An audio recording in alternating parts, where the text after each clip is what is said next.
Support Laneside. Get something cool.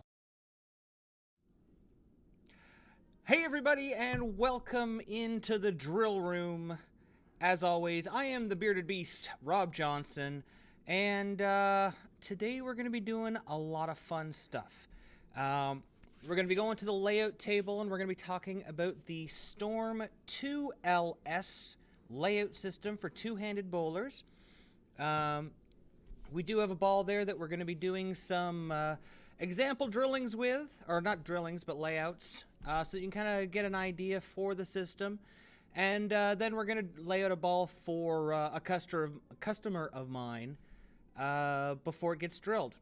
Later on, we're going to look at some questions from YouTube and from Twitch. We're going to answer those. And at the end of the show, we're going to be... we're going to be making a big announcement. We have a guest coming on Tuesday, and I'm very, very excited about it. So, without further ado, why don't we get down to it? So, let me just make sure everything is going over. Thank you to those of you who are joining us this evening here on Twitch. Every Tuesday and Thursday, we are going live here on Twitch, here in the drill room, covering the subjects that you want to know about. We get a lot of questions online about layouts, about which ball to choose for which kind of bowler, and we really wanted to be able to do something a little bit more interactive and kind of help the bowlers out in real time. Now, if you can't join us here in real... Excuse me. If you can't join us here in real time on Twitch, don't worry, because we will be posting these shows on YouTube on our regular channel. Don't know where to find any of it? Just catching a clip of this? Join us over at lanesidereviews.com. That'll bring you to our Facebook, and from there you can link to any one of our social media platforms or any one of our videos.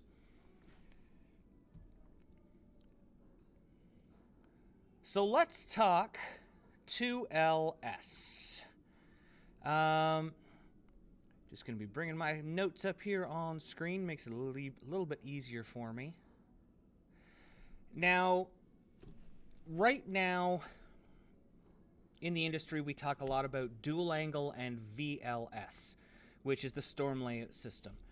And pretty much, I think, the industry standard has come around to being... the system that Mo created, the dual angle system. And there we go. Sorry, a little technical difficulty. So we had the two systems, and for the most part, dual angle has been the number one layout system for everyone. It's just seemed to be a little easier for people to understand. It was a system that you didn't need another tool to do layouts with. And when you look at the numbers, it was just in general easier to do as a layout.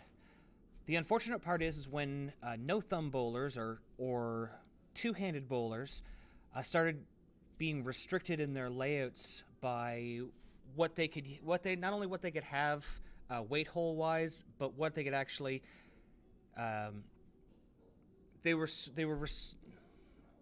wow.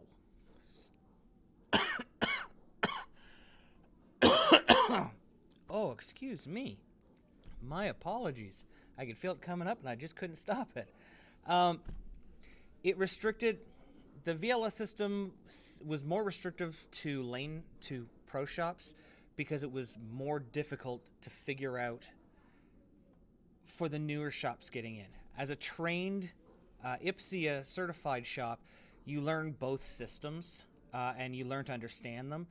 But for a lot of shops, especially in North America, where they're kind of popping up to fill a need where a full shop might not be able to thrive, they're not receiving the same kind of training. And it's kind of prohibitive for them to use the VLS system unless you're a storm staffer. However, with two-handers, it just doesn't work. With no thumb, with no weight hole, it just didn't allow to properly create the motions that bowlers wanted, that the two-handed and no thumb bowlers wanted. Along came the new Pinnell system, which I'm hoping to cover later on. I'd love to do another show on it. I'm hoping that with Mikey coming back into the community, that I will get an opportunity to sit down with him on the show here and have him kind of explain it. We'll lay a few balls out and hopefully make it easier for pro shops to understand. But with Mikey out of the community for a while, most people were forced to learn the 2LS system from Storm. Now, it's relatively new. It came out at the last Bowl Expo. It was kind of debuted there to shops that were able to go, and it's slowly rolled out since then. And it is the two systems, while they look similar, have nothing in common. Yeah, definitely. You don't want to try to cross these because they won't do the same thing. Like if you take a Pinnell system two-handed layout and try to bring it across to the 2LS system, it doesn't do what you think it's going to do. You need to know the system and you need to know it relatively well. Otherwise, it can really, really not only mess up a customer's ball, mess up your own. It'll really change the desired effect to the point where it'll ruin a ball. It'll ruin a ball, let's be honest. So until we can get Mikey on here, and I hope he's watching out there because I love to have him on, we are going to learn the 2LS system. Now, the 2LS system looks a lot like the VLS system from Storm. Stay with me now. There's a lot of acronyms going on. And they start similar, but after the first really couple of angles, it all changes. And while it is much different from dual angle, for two-handed bowlers, it actually makes it a lot easier. I know it's really weird. Like the VLS system was really designed to be user-friendly, but people didn't understand it. And then dual angle came out, and it was really easy to understand, but it didn't work for two-handers. 2LS came out, and the Pinnell system came out, and the 2LS system, because it's got more information out there, it's become the one that I think a lot of shops are using. But I digress. My apologies. Let's get into the system itself. You're going to need a few tools when you go to lay out your equipment for this. There is no getting there's no getting away from it. I use an old school protractor. The Storm does now sell an angle tool that's actually kind of cool. It's just like a little piece of plastic with holes in it, but it makes it a lot easier because you can just pin one side and put your pencil in the other and just scribe it that way. It'll keep it on the arc. It gives you a little bit easier way to keep the pencil on the ball than a protractor. I just haven't picked one up yet. As far as I know, it's relatively new. I could be way behind. I'm from Canada, so we don't get everything the same way, okay? All right.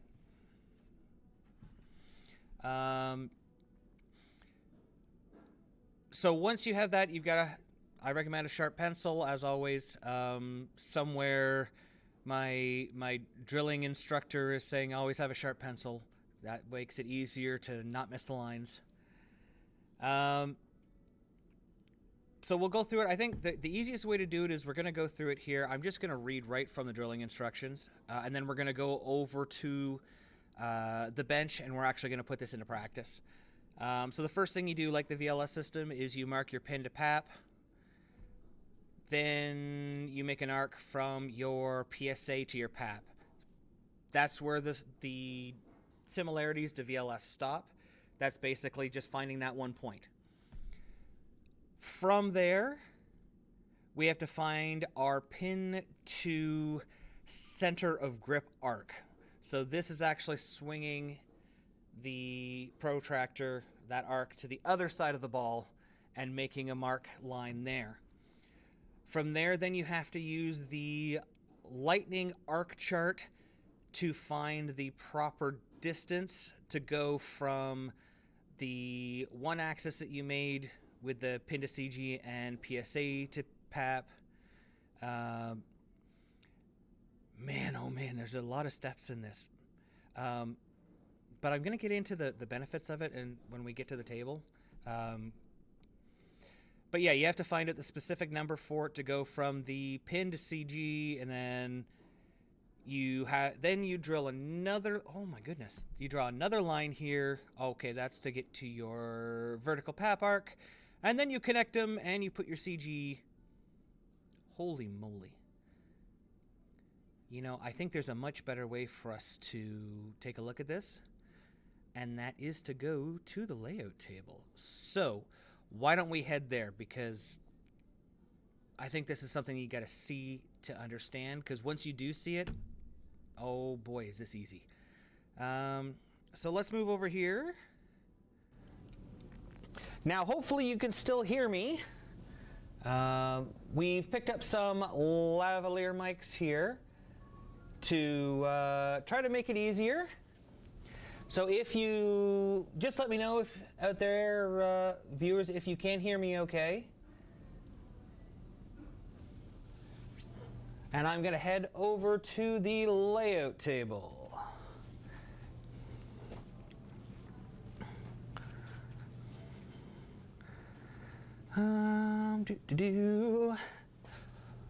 Welcome to the layout table.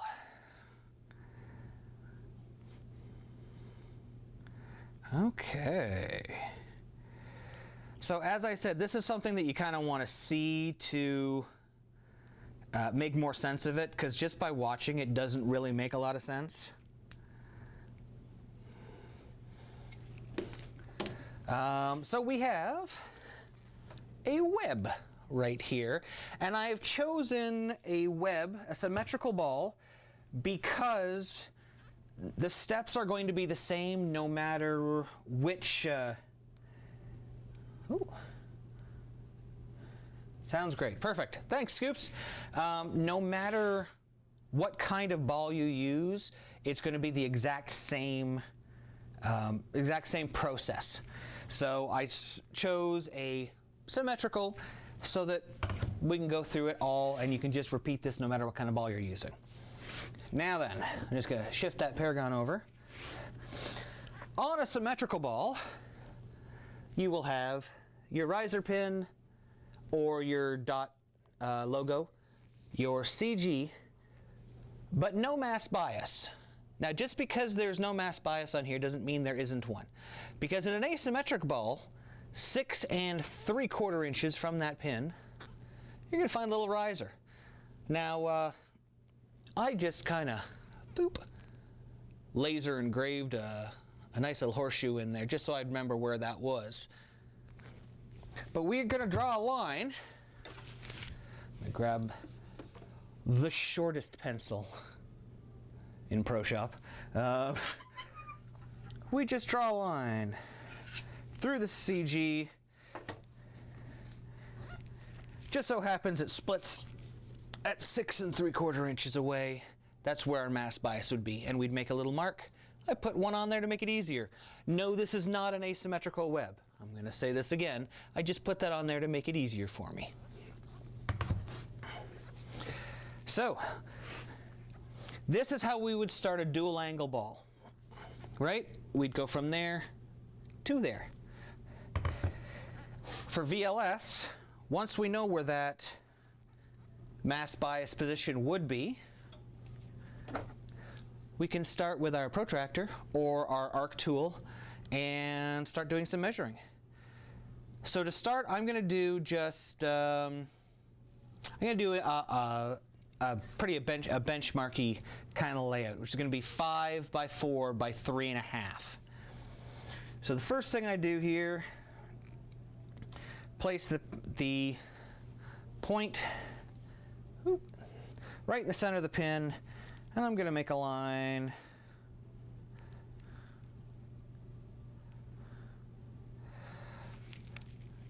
That was a terrible line. Good Lord. This is why the arc tool is better than the protractor. And I'm really happy that they've come up with that tool to support this, because it's going to be important. All right. There we go. So right there, we've gone 5 inches from the pin to where our pap will be somewhere along this line right here. And I'll just make it a little, there we go. A little deeper so it's easier to see. Next, 4 inches. We're going to go from where the mass bias would be. So I just marked it off there. And where that line would connect to our first arc. Boom. Pretty much all the hard work's done now. Now I talked about when VLS first came out, it just seemed more difficult because you need extra tools and things. Even though I'm sure that there's lots of support for it, the more that the dual angle system became more widely accepted, the less it seemed to get taught, and I think it became one of these self-fulfilling, like, I don't want to learn it because I'm not going to use it as much, or the industry doesn't use it as much, but I should know it, but then I shouldn't, and blah, blah, blah. This VLS system, once you see it on here, is really easy. We've got these 2 marks. Next one we said is that 3rd mark. So this is going to be our center of grip mark. Arc. So we went to 3.5. X on one side of the ball. We're going to put it that line over here. This is 3.5 inches. Pin to center of grip line. Okay, so we've got boom and I'm doing a terrible job here. There we go. Boom, line there. Now this is the only part that gets really tricky. Storm uses what they call their lightning arc chart. It helps convert the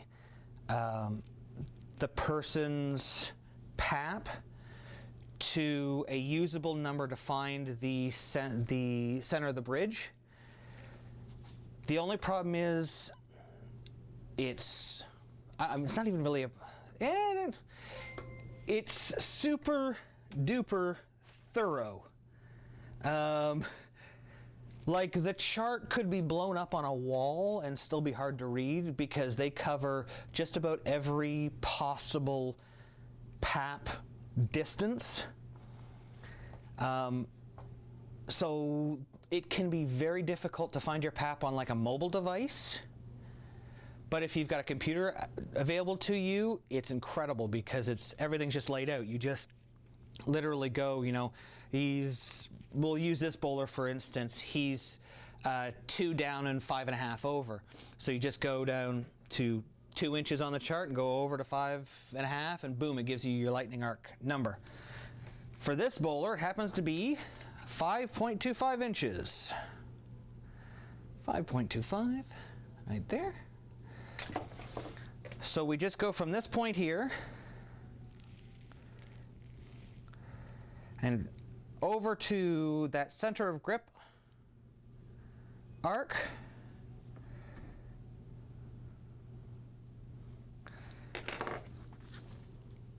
And now we have 2 axes. There's 1 point, there's 2 points. Now I said his pap is 2 inches up, or 2 inches down, sorry. So we set our arc here for 2 inches. And make an arc this way.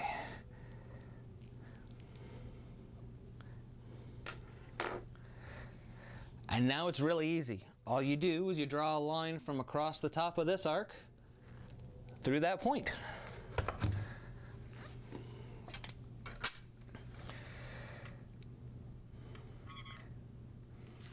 Now I am sure when I get to talk to Mikey, when I learn the system properly, which I'm really looking forward to. He will educate me as to why that system is easier, that system is better. I just took that axis point. You can see where I drew across from that arc through that point. I've just made a center bridge line. When he does come on and lets me know, I'm looking forward to finding out. This system has just been very, very simple. There we go. And now all I'm doing is just drawing my cut lines for my fingers. Like, boom. There we go. That is 5 by 4 by 3.5. So we've got our 2 holes going through the line. This is where we're going to talk about a few of these things. Holes go through the line. As soon as you start moving those fingers are above or below the line, you change the layout because you're changing the orientation of the core. So when you drill it, you have to make sure that your fingers are there. Now, what if you have a raised or lowered finger? Well, then you measure it off and make sure you hit the center of that line. It's very important that when you're putting these holes in, especially at great depth, that you make sure that you keep them centered to that line. It's just, you don't want to change what you're trying to get the ball to do, and literally by moving them up or down on that line, you are changing the way that each arc is intersecting and each line is intersecting. So, why don't we do another one here? Go a little faster on this one. Now you see why I marked the mass bias on this. Make it a little bit easier for me as we're doing these layouts. I can just jump back into it quickly. But whether it's on an asymmetric or symmetric ball, it's all the same. So this time, I'm just running over here. Let's do a layout for, let's see here. Let's do one for transition. This is their number 5 layout. It's strong, capable, confident, inspiring. It doesn't tell me anything about the ball roll. This combination of pin to pap and pin to CG coordinates effortlessly blends out the over-under conditions and works even better when used on urethane covers. This should be the go-to choice for players when lanes begin to transition. So 4" by 4" by 5". Speaking of blending out the lane over under, there was a great question because I think we completely forgot to answer it on the last show we did about what exactly blending the lane out is, how a ball does that. When you have a 4 by 4 by 5, 4 by 4 by 5.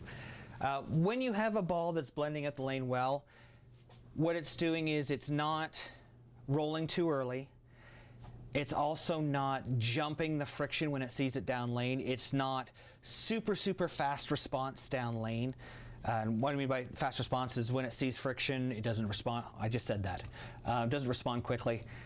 It's a ball that you can play on top of the friction, and it's not going to read too early, read too late, overread. It's literally just going to allow you to get through a lot of it without that wet, dry, over-under reaction. I'm sure these are words you guys have heard plenty of times, over, under, the cliff, things like that. A ball that blends the lane out well is one that allows you to play in that friction and not have to worry about the ball being oversensitive. It's what made the eruptions so beloved by the EBI guys when that came out, because they could get on top of things they could get on top of the friction for longer, which is difficult on tour because the friction happens so quickly. And they could play where other people couldn't. So I'm excited to throw this ball. Cam, good evening, Cam. Welcome to the show. Thank you for joining. Only really seems this layout system in video, so I'm curious now. This compared to one-handed layouts.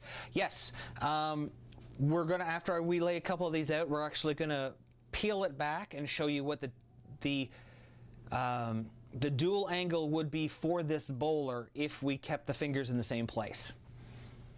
So, okay. On this web here, we said we were going to do 4x4x5. 4. So, first number from the center of the pin here. Going to make ourselves a line. From the mass bias position that we've marked off. So now we've got, you can see there, that's the one axis. 5 inches. 5 inches. I'm gonna go there, make the mark there. So we've got that on that side, that on that side. As we said for this bowler, his lightning arc chart is 5.25, so 5 1/4. So we go from the center of the axis we made on one side. We mark that off where it met the, there we go, where it met that arc. Two inches.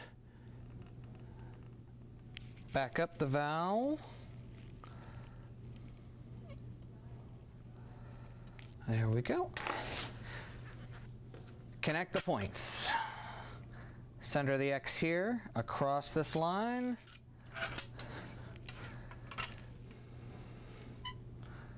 And mark the center of the bridge. And the fingers.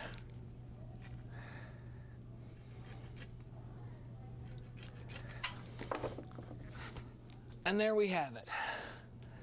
So there's the pin, but there's the bridge there. Much different. You saw on the first one we did, the pin was right about here. Now it's pushed much farther back.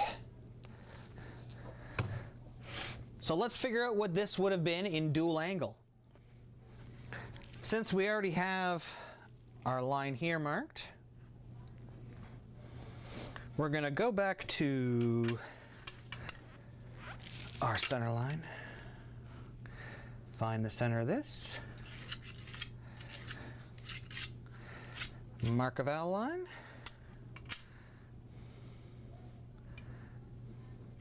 and see, this is why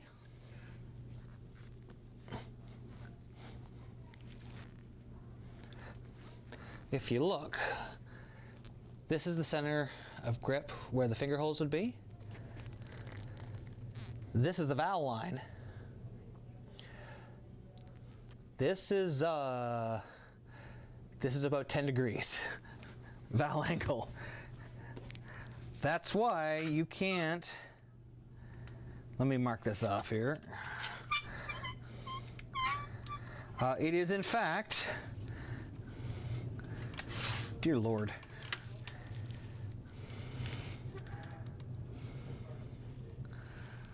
$5 degrees.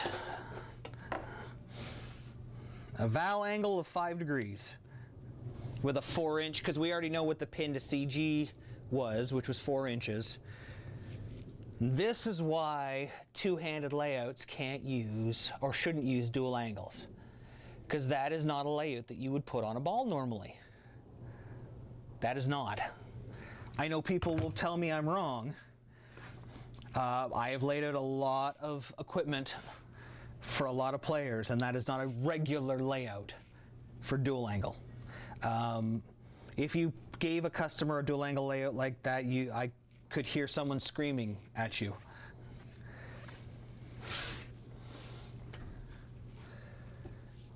Let's do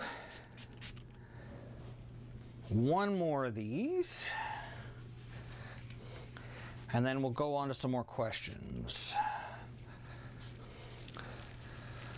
And we can talk about the big announcement. Very excited about it. So let's see here. Let's pick a layout. Actually, you know what? If you guys are listening out there, why don't you pick 3 numbers for me? A pin to PAP, a mass bias to PAP, and a center of grip. Just throwing out there while I'm looking.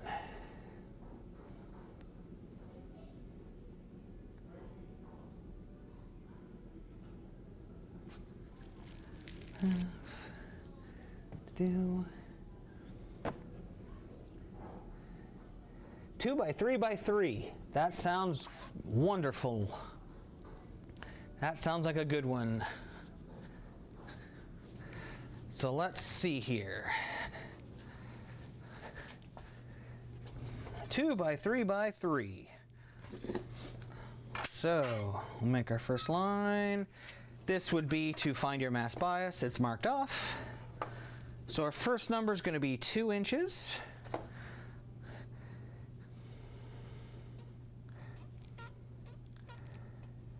Next number is going to be 3 inches. And I think you're going to see a problem.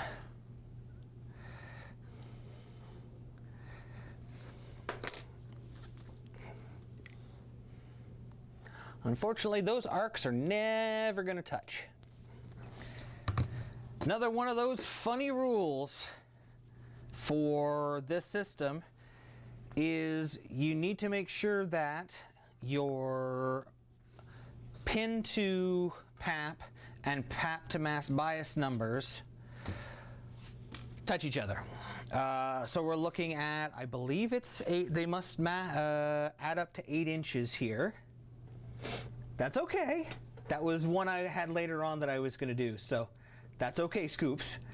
Here's an interesting one for us. Let's go in that same vein. Let's go 3.5 inches for our pin to PAP. Now let's go 6.5 inches. Good Lord. My protractor doesn't do 6.5 inches. Now we're doing it guerrilla style. If you don't have a protractor, you don't have one of those handy dandy storm tools, you can just put your 0 on where your mass bias would be on here. Put your pencil right at your 6.5 inch mark or what have you, and look to see where it's going to find that other arc. Boom. Mark it off. There we go. 3.5 by 6.5. And then let's do, I don't know here, let's say 4 inches on this side.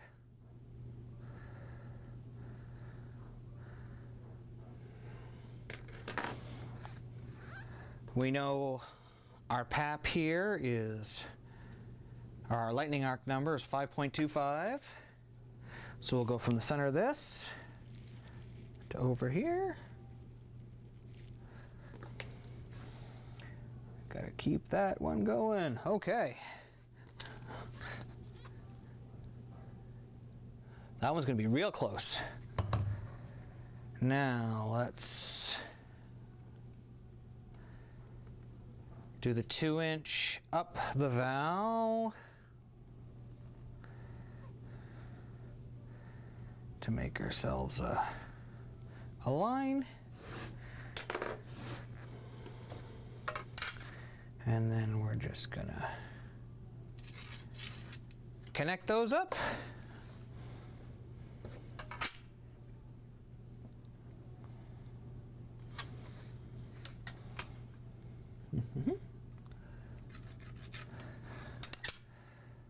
This is pretty crazy.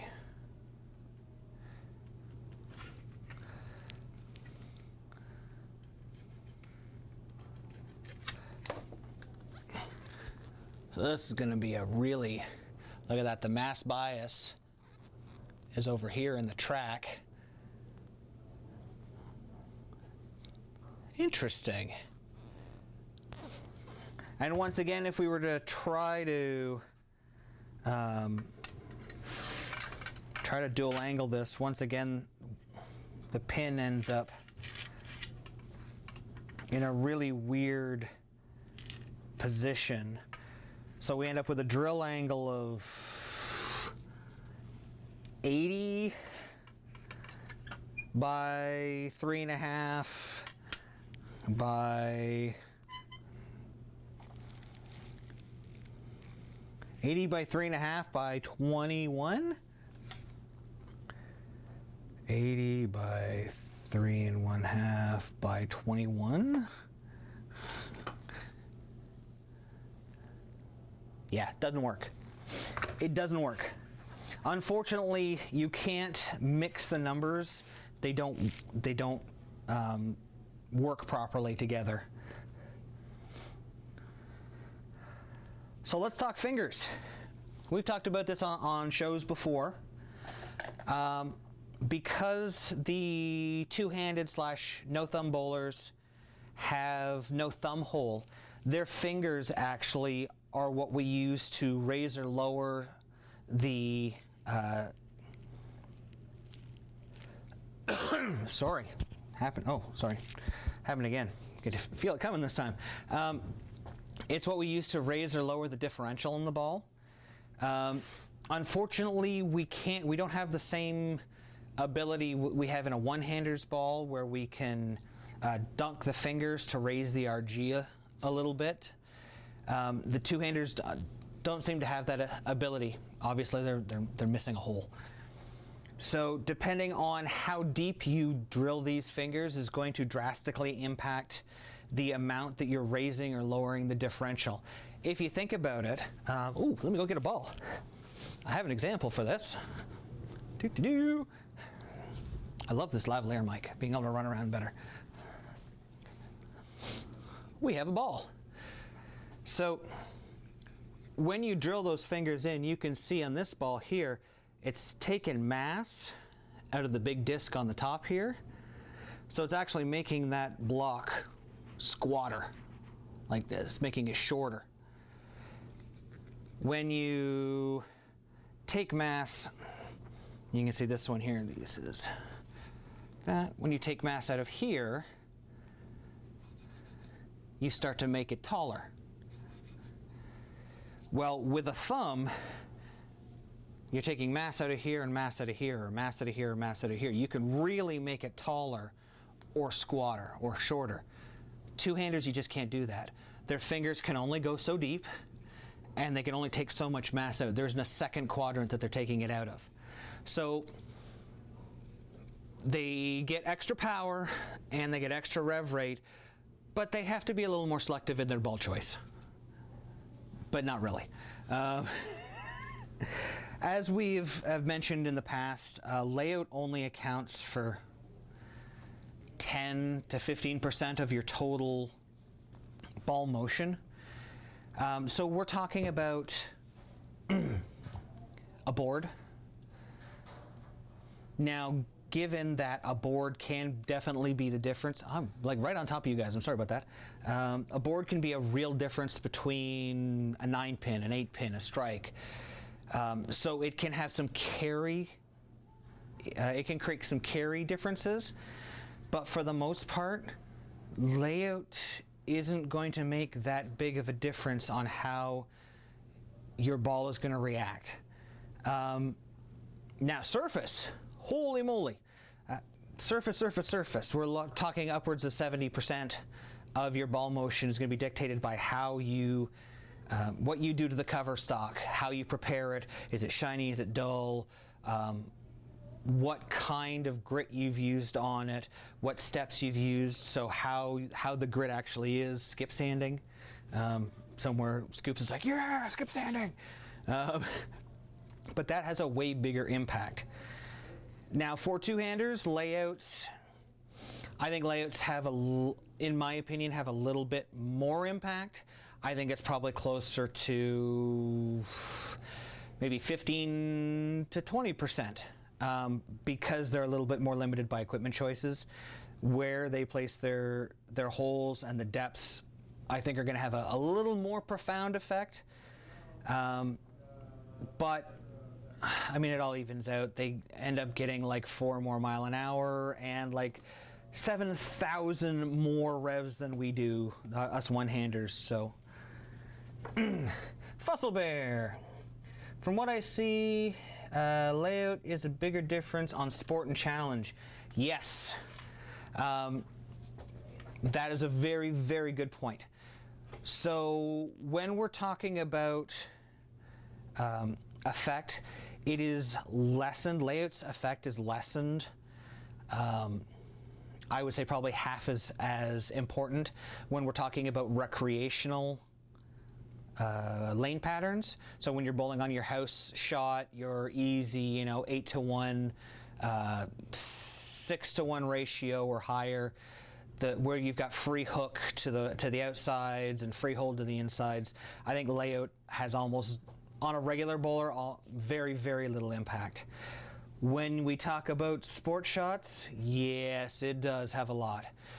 That one board is absolutely amplified. When you think about the flatter the pattern gets, the more challenging it gets, the more where your ball reads distance-wise becomes much more important than that one board left to right. Just because I say that because when higher end bowlers look at the lanes, they look at them front to back. They're not looking at how much they can hook them right to left. Anybody can hook them right to left. I mean, you can pick up a ball and make it hook 40 boards, big deal. They're looking at, okay, where is it rolling? How far down the lane is it? How consistent is it? Is it something I can read? So those layouts become extremely important because I need to know this ball is going to do this, this ball is going to do this, this is how it's going to read. And then they can fine tune those surfaces. I have seen some patterns where the difference of 1 inch pin to pap is the difference between a good strike and Greek churches every shot. Also has a lot to do with your rotation, though. If you look at the top pros, they will use a lot of forward rotation as the patterns get tougher to control it, which starts to take all of that, what we just talked about, out of play. The really good top bowlers, when they get tough and those layouts become so hit or miss, make or break, those are the guys who then have that next level where they can start forward rolling it, changing the way that the ball is going to read, physically doing it on the fly. And that's really what makes them, just that much better than the rest of us. No offense to any amateur bowlers, no offense to myself or Scoops, but I mean, I have bowled with some of the best Canadian athletes. I've bowled with some of the best PBA pros, and there was another level that a lot of these guys have that recreational bowlers will never even think about. Just the way that their mind looks at how the lanes work. If you think about it, and I'm over 9,000 cute Scoops. I might be babbling a little bit here, I'm sorry. The really good pros, the guys who are good at manipulating ball roll, that 1 inch difference then becomes important again, but in a different way. You're 1 inch pin to pap, because you're looking at not just what I need now, but how the ball is going to read later. what's a good way to explain it here? Okay, here's a good one. Here is a sample arsenal. Oh my goodness. So sorry, guys. Here's a sample arsenal, okay? Say we've got a... We'll say we've got an asymmetric ball as our fresh ball. It's going to be 4.5 inches by 75 degrees val angle. So it's fairly strong. At 4.5 inches at an asymmetric, that is a strong flaring ball.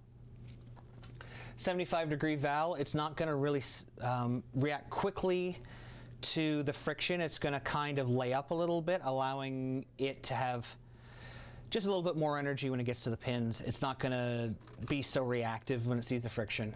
And it's, you know, it's going to be your fresh ball.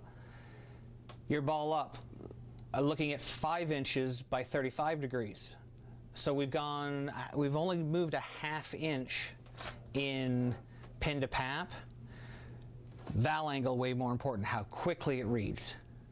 Okay, so pin to pap, but that val angle is creating a huge change in where the ball reads. It's okay, it's all good, it's all good. Like the val angle, you think about it, 75 degrees to 35 degrees, you're talking about a ball, instead of a very gentle shape. Yes.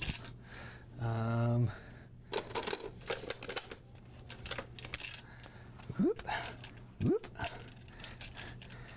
So 75 degree, 35 degree val. The 75 degree ball might look like that. It's generally pretty gentle. 35 degree val.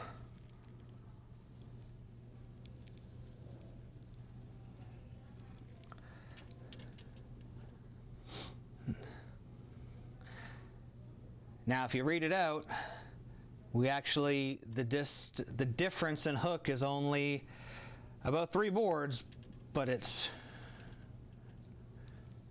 changed where it hooks. So it's got energy at different parts of the lane. It sees the friction differently. The layouts, you know, going from there, a later hooking ball might be 5.25 inch pin to pap with a 40 degree val angle. So a little less reactive, a little longer than the ball up, the angular ball.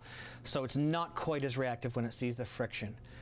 Then for the burn, like when they're really toasty, 5.5 inch pin to pap again. So really want to push it down lane, don't want it to react in the front part of the lane.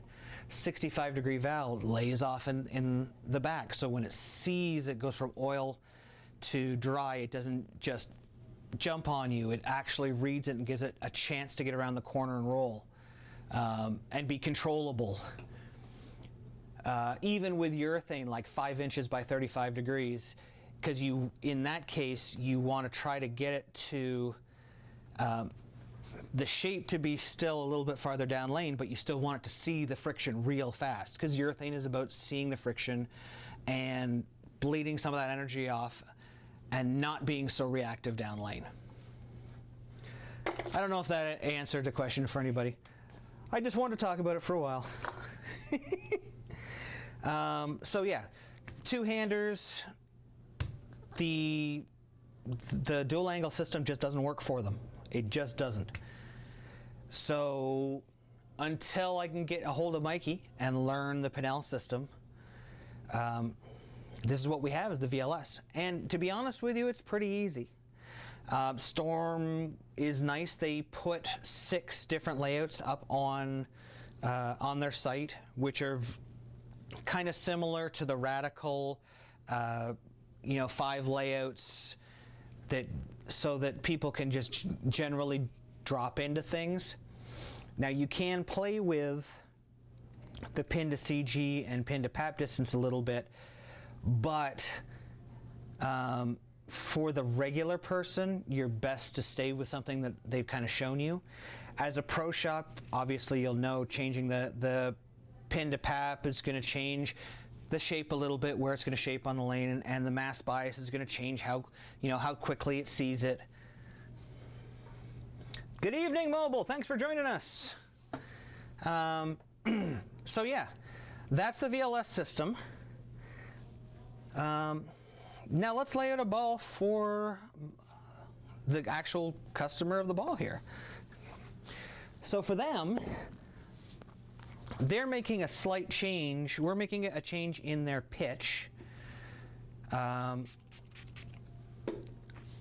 This is for one of our locals. He's a new two-hander who has an 800 one-handed and 800 two-handed. But like many bowlers, like many of us, he's a fiddler. He's always looking for, that slight change that'll make him even better than he is. And now normally I would tell somebody not to try stuff, but over the last 2 years we've kind of played with things, and he has become quite ridiculously good as a two-hander. So I'm not going to stop him. How would these drillings be on older equipment compared to new equipment? Cam, sorry I missed that. The nice thing about the 2LS system is it works on any ball as long as it's being laid out for a two-hander. So it doesn't matter if it's asymmetric or symmetric, new or old. You can put it on any ball. The important thing is knowing exactly where that mass bias is. Now, if you've got a ball that has been plugged and re-drilled, it's important at that point you might want to go to a shop that has a determinator that they can find the actual, they can spin it and get the actual mass bias, because that will give you an even truer drilling. So let's see here. We want to benchmark. Oh yeah, 5 by 4 by 3.5. We did that one. All right. Oh no, hey, wait a second. This one looks interesting. Still falling into the benchmark category of layouts, this one is geared more towards the speed dominant player. No, he's not a speed dominant player. 5 by 4 by 3.5 it is. I'm excited my local bowling alley is holding a ball demo day, so I'm going to get a chance to throw the Paragon and the, oh nice, the Paragon and the Evo Solid. Little bit jealous, got to be honest with you. Haven't gotten to throw the Evos. With things being shut down in Canada, haven't been able to really throw anything, so I'm very jealous. All right, so let's lay this out here. Now let's call him Wayne. Oops. For Wayne, we've been fiddling with his pitches mostly lately. Wayne, like a lot of two-handers, has a very unique roll. And he clips his finger when he throws the ball. So we've been kind of playing with his pitch, trying to get him a little bit less axis tilt and axis rotation, get the ball to roll a little bit better, or not so much better, but just a little more. When he gets into some oil patterns that are a little bit more difficult, sometimes the higher tilt that he can produce can be more difficult for him to work with. Helps if you measure this properly here, Rob. Come on. There we go. Now, mind you, I say struggle, but the guy, like I said, the guy throws 800. I think at last check he was averaging like 220 something, 220 or 220, 225. Like,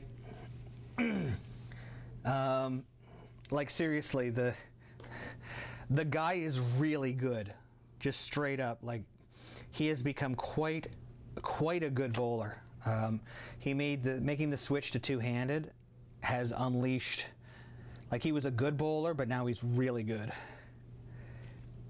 I'm jealous. He's going to a ball demo. You never seen one in your area? Oh, I'm sorry to hear that.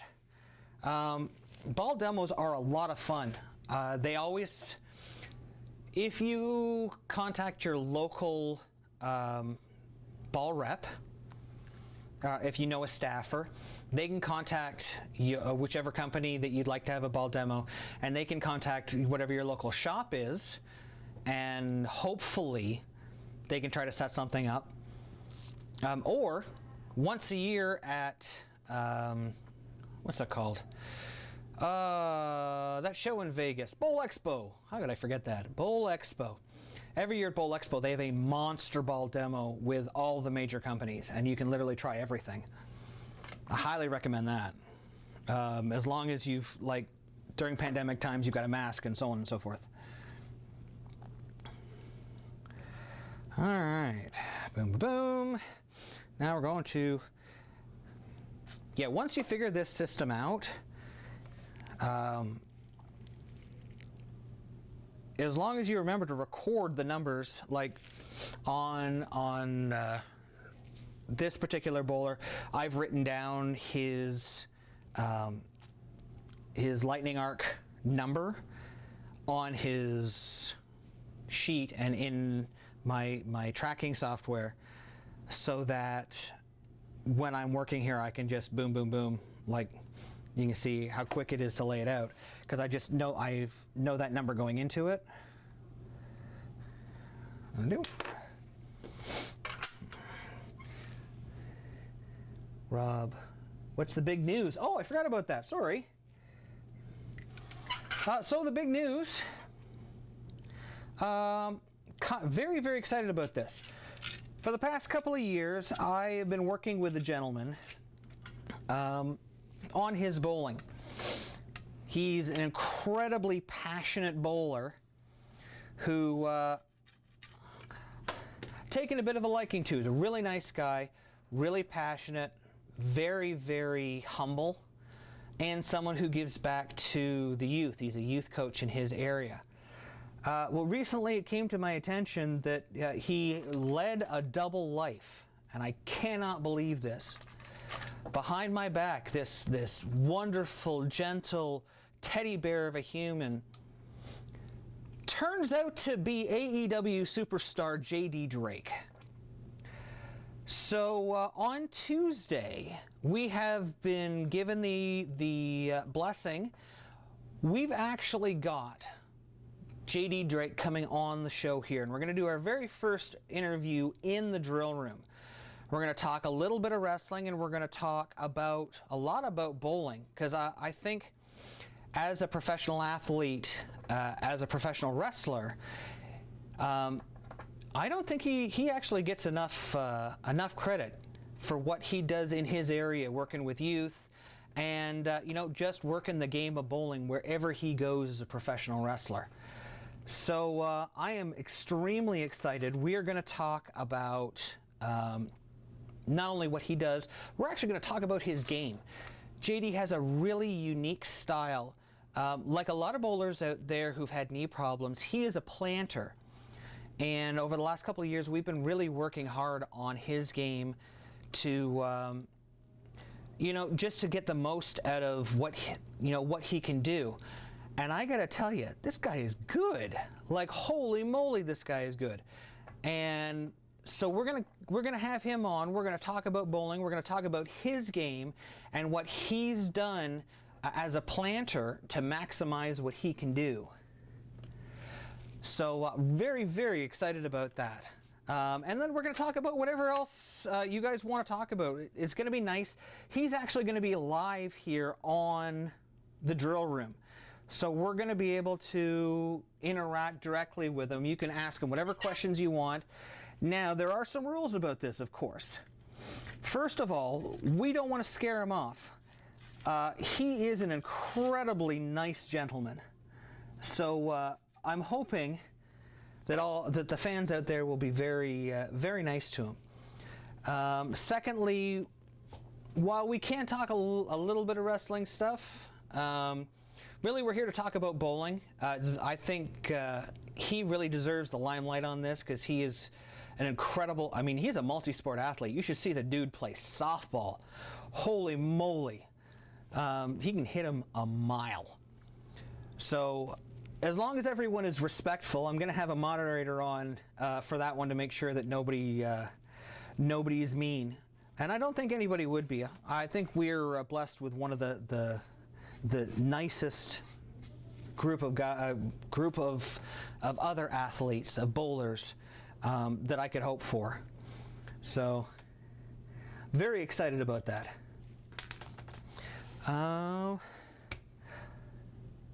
So yeah, this is, as we saw before. I've just made the bid line there a little bit bigger. A center line, sorry. Just so you can see how that's laid out. That's the 2LS system. So let's go to YouTube. Just in the last few minutes we've got here, I'm going to move back over to the computer and let's head over to YouTube and we can see what other questions have been asked. Okay, I'm just going to turn off my mic pack here. I'm hoping that everything sounded good with the mic pack. Something brand new for us here. Let's see.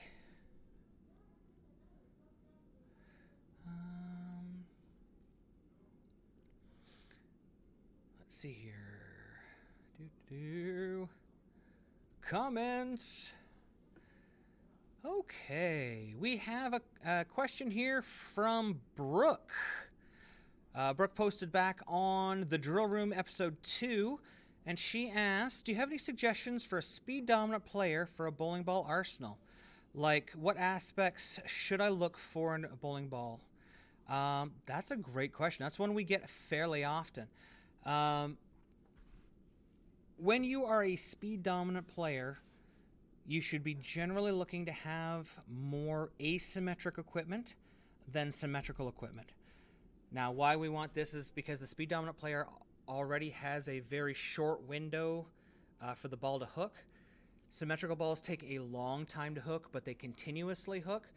So if you have too many symmetricals, you'll find that the ball, even if you can get the ball to the pocket, it just won't get through the pocket quite right. You'll leave a lot of tens, a lot of, like lazy leaves. So what I would suggest, if you're looking at a 3-ball arsenal, I'd be probably looking at, first of all, probably 2 asymmetrics and a spare ball. If you're looking at a 4-ball arsenal, I'd be looking at 2 asymmetricals and a spare ball. 4-ball, I'd be looking at 2 asymmetricals and a symmetrical and a spare ball. Even in a 6-ball arsenal, I would be looking at probably 4 of the 6 balls being asymmetrical, because you really want the ball to get into a roll. As for choices, I am a fan, if you're just looking for the most versatility, I like having a solid asymmetrical. I like having a hybrid asymmetrical as my ball that's more angular, just because you can change surfaces on it. You can either shine it up or you can put surface on it, so you get a little bit more versatility out of it. The solid, I would get something that's got a lot of surface on it so it hooks early. And then if you are going to get something that's going to be a pearl, it have to be a very aggressive layout on it, and I would probably suggest changing the surface on it as well, going to a more aggressive surface. Let's see what else we've got. I hope that answered your question, Brooke. Scotty Thompson, thank you for all the comments. Corbin, I know Rob is with Brunswick, but I'd love to see a review on Big Bowling. You know what? If Big Bowling wants to send us some stuff, I can't throw it, but I don't think anyone would really mind if the Big Hurt, Cameron Hurtubise, stepped back in and took my place and was able to throw for the high rev players. I think it would be really cool to review that. In Canada, we have not seen a lot of the Big Bowling stuff at all. I think, shout out to Chris McAlpine. He's the only person I know who has any in Canada right now. So I'm going to have to ask him what he thinks too. Yeah, Young Bucks. Yeah. Here on a Super Strike Party. Let's see what we else have here. Jeremy Miller wanted to know how the Fugitive Solid stacked up against the original Badass. Let's see here. Hammer, Badass, bowling ball. Let's get some more information on it. So the wonderful thing about being able to do this live is I can just look this up. Okay, so the Badass was 248040, so 248 RG, so fairly early. 048, so the higher end of medium flare. 500 2000 Aberlon finish. That's like a lot of. That is a lot of surface on it.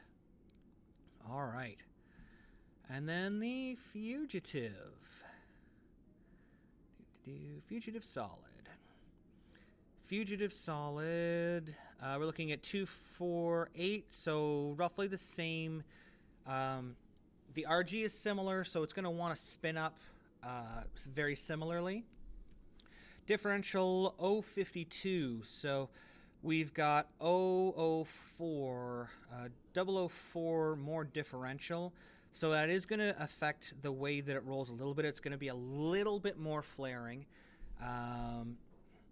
Yeah, you're probably going to see another 3/4 of an inch, half an inch of flare on it. Surface on it is 500 2000, so very similar surface preparation. I know that the juiced cover stock is a little bit stronger, so you're probably going to see laterally they'll be close within 1 to 2 boards. Distance-wise, where they start to hook, I think you'll see the Fugitive probably be 2 or 3 feet earlier, just because it's got that extra flare. It's going to see the front a little bit sooner. I think it's actually going to be, and it might actually end up being 1 to 2 boards. No, actually, that juice cover stock was different. I was going to say, all things being equal, it might actually be a little bit smoother because it's seeing it earlier, but that juice cover stock was a little bit different. Even though it had a stronger surface preparation on it, it seemed to get down lane. It seemed to have some motion down lane. I didn't throw the Badass, but just looking at number-wise here, I'd say they'd probably be pretty close. Well, we got there in the end. Anything else I've missed here? Wow, Scoops has lots of urethane. Lots of people love urethane. Boy, somebody here's got a gray rhino and the hot cell and all the pitches. That's one thing Scoops didn't really get. It was the urethane explosion from Storm. Oh, this guy's got a AMF black angle, or angle plus. Sorry, that's funny.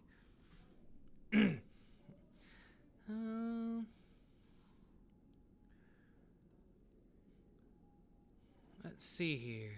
We've got somebody. I'd like to see you throw this ball, Rob. My layout looks identical to yours. I'm a radical fan. This is from Butch, back on Drilling Room episode 0 when we were testing things out. And pretty much throw nothing but radical since Mo laid out my Guru Mighty. That's a good person to have something lay out for you. I'm still not used to this ball. Took it down to 1,000, then 500 initially. Let's see here. Oh, he put some compound on it. It could be possibly used in this house. Oh, it's all good, Butch. I know it's a long post here. The Spy, like I said, the Spy is really good because of the plastic surface with the additive. I plan, even though mine's really shiny, I plan on hitting mine at 2,000. That's going to allow me to play up the lane a little bit easier. If Mo laid out your Guru Mighty, I'd probably throw that layout on this too. You know what the motion's going to be like. Yeah. Just get in there and then you can play with the surface. I mean, you can take this thing down to 500 if you want. It'll roll at your feet. That's the kind of nice thing about it, is it's not going to be like a super ridiculously hooking ball, but you can play with the surface and get it to move around a little bit. More from Scotty Thompson. Morgan, do a Black Widow Ghost review. Yes, I would really like to. I would very, very much like to.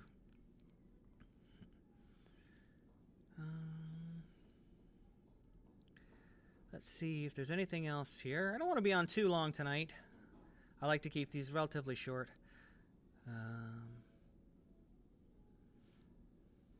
Yeah, if there's anything that, any things that you want to cover coming up, please let us know. I'm just looking through here. A lot of people asking about some of our older videos about vacuum grips, more information on the vacuum grips.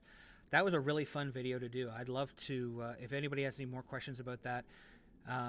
There's some different ways of doing them as well. I've got two-handers who use vacuum grips now, even though there's no bottom in the hole. It's just a slightly different procedure for gluing them. So if anybody wants to know that, please let me know. Your speed dominant man is not really speed dominant. Yes, he is. Yes, he is. Just because you don't throw it 20 miles an hour doesn't mean you're not speed dominant. If you only got 100 revs, 15 miles an hour is speed dominant. 12 miles an hour is going to be speed dominant. Like, it's not truly about, being super, super fast. It's about a ratio between your rev rate and your speed. Here's an interesting one. Trailblazer versus the Conspiracy Hybrid. Trailblazer definitely much more down lane. Slightly more RG, slightly higher. It gets down lane. And that core is kind of cool. When it sees good friction down lane, man, can it hook.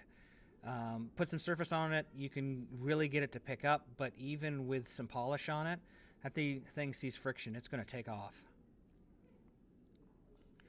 My Pro Shop guy won't tell me any of my information. Oh my. Okay, I'm going to tell you right now. If your Pro Shop guy won't tell you any of your information, your PAP or anything, you need a new Pro Shop guy.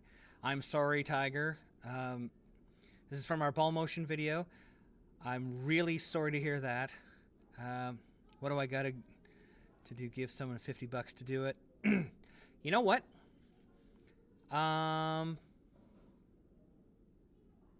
Let's do a video on that. I'm going to teach everybody how to get their PAP, even if they don't have a prosect. I'm going to let's put that. I'm going to put that on the schedule. I'm going to show you some tips on how to find this information out without having to go to a pro shop, because a pro shop should never tell you or never not tell you your stuff. To be honest with you, I tell all of my national players and any player I work with that you should always have a copy of your drill sheet on you when you go to tournaments. You never know when a ball is going to crack. You never know when a thumb's going to fall out. You got to drill something on the fly. You just don't know. So I always recommend having a copy of your drill sheet with you just in case.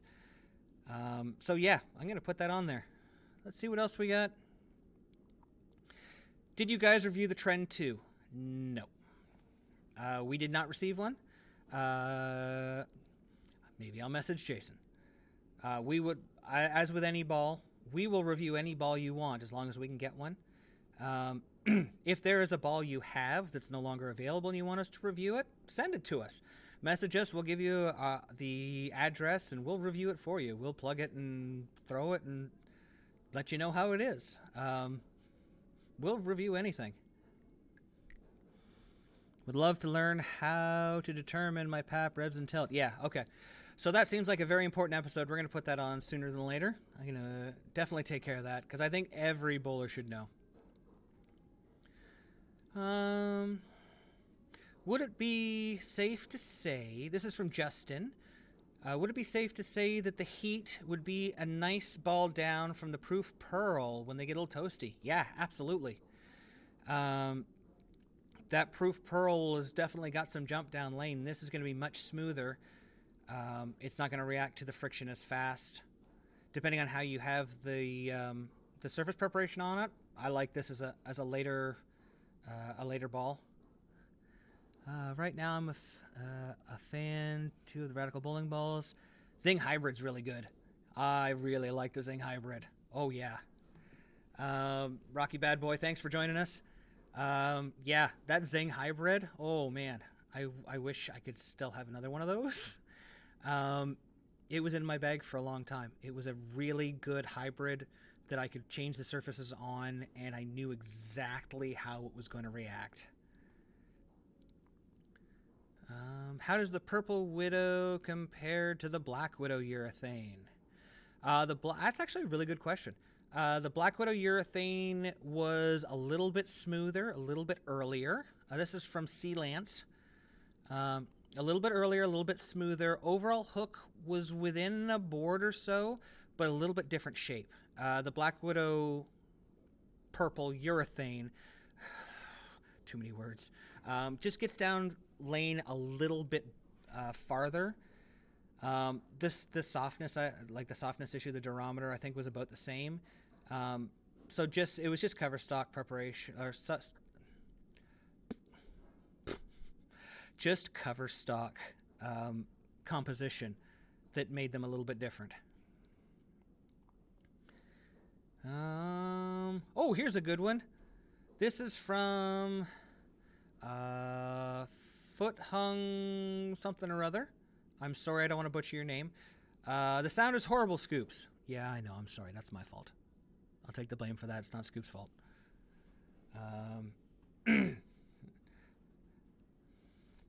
Fact, purple cover stocks soak up the most lane oil. No, incorrect. This is from Scrub Lord. Because it was on the Black Widow purple urethane, and that ball is true urethane and does not soak up oil.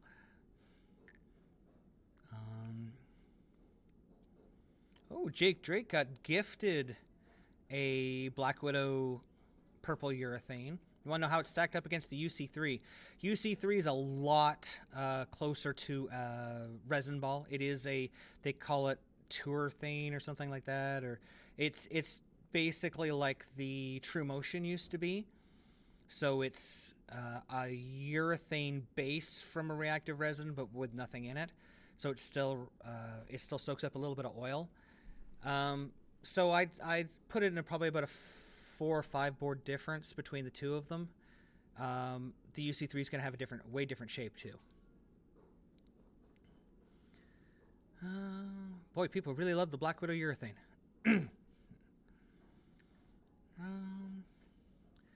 Let's see.